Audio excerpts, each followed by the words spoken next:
Jaqueline, congratulations on the victory. I mean, fourth fastest submission in strawweight history. Just how does it feel to have that under your belt now? I feel great. I always wanted to get the submission. I say like I always say, like I need to get a submission. Like I'm a Brazilian Jiu-Jitsu black belt, so I really wanted to get a submission. So I came to this fight like look for the finish, and I'm just so happy that it happened today. Yeah, you've won all your fights by finishing your career. I mean, where does this one rank amongst the most satisfying? Oh, sorry. Can you say again? Sorry. Where does this win rank amongst the most satisfying in your career? I mean, no, this win, yeah, it's the most satisfying. It means a lot to me. Like I said, I really want to get the finish. I'm a very aggressive fighter. Every time I step on this octagon, I want to look for the finish. Like, I just don't want to go there and win fight just for win. I really look for the finish every time. And I know every time you guys see me on the octagon, that's exactly what I'm going to do. And yes, I'm just happy. Have you ever had kind of a confusing moment like there was with the referee there? That was, you know, we don't see that very often. Yes, when I caught her on the triangle, I felt she tapped, but I still locked the triangle. And I think the referee, I have to rewatch it, but I think the ref told me, so I let it go. And they say she was okay. I was like, okay, and then we have to look for the finish again. But I was so focused on the fight that I didn't like let everything go. Like I say I have to keep her here and focus on get the finish again. And yeah, I was just locking on the armbar and I will make sure that she tapped this time. Do you think that the slam kind of hurt her in that position, or did that affect anything? Yeah, I think the slam was a little bit of a mistake because it makes the triangle more tight for her. So I was like, okay, like you want to slam, fine, I will just lock him more and try the armbar. And you know, you said you want to get turned right around, go to UFC 301, fight in Brazil. I mean, any specific opponents you would like for the card, or just want to fight there in general?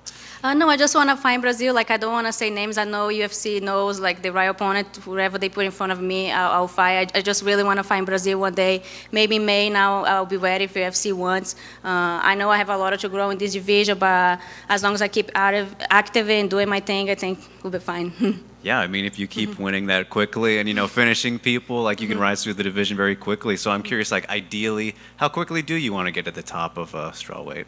Like I said, this year I want to keep out of it. I want to like have two more fights this year, maybe three. I mean, as long as I don't get any injury or anything, maybe. But if everything occurs as a plan, like I keep getting the wins or the finish, maybe by the end of this year, or beginning of next year, try to fight a ranked opponent. I really want to get on the ranking.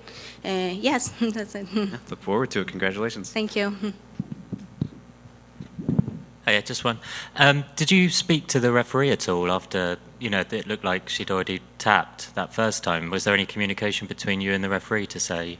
No, I was just focused on get the finish. When she said she was okay, I was like, okay, that's fine, let's go to the finish again. I didn't let it go or anything. He said, the ref actually, when she said she was fine, the ref said, okay, keep it going. I was like, okay, here we go again, let's get the finish.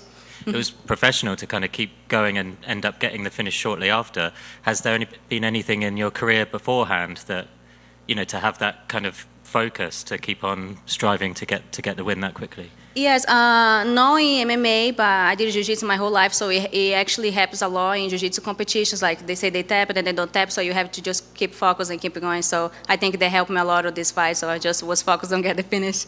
Congrats. Thank you. Amazing job. Thank you. Fantastic performance. Just a little over 90 seconds. I know that after we saw a little bit of your opponent who seemed very upset about it. Were you able to talk at all after the finish, or maybe even console her, because McKenna looked like it was just not what she expected? Yeah, I have a lot of respect for Cory McKenna. She's a great opponent. I came to this fight like really focused. I knew she would be a challenge for me. And I unfortunately didn't have like a time to talk to her yet. I just shake her coach's hand and touch her and say thank you for the fight. But I hope she's okay. I hope she's not injured. And I mean, she's young. She has time, and I'm sure she's gonna come back. And last for me, you had a fantastic finish.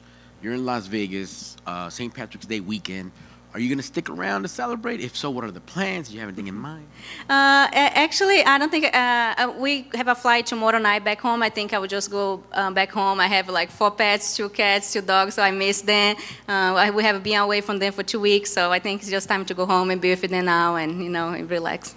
Man, they're all waiting. Who's watching this your extended family there? We have 2 girls that we hired them to watch them. So she keeps like sending updates and pictures. So I just miss them. So I just want to be home and rest for this week and then see what is next for training. Excellent. Well, congratulations on the win. Amazing finish and safe travels. Thank you. Thank you, guys. Thank you.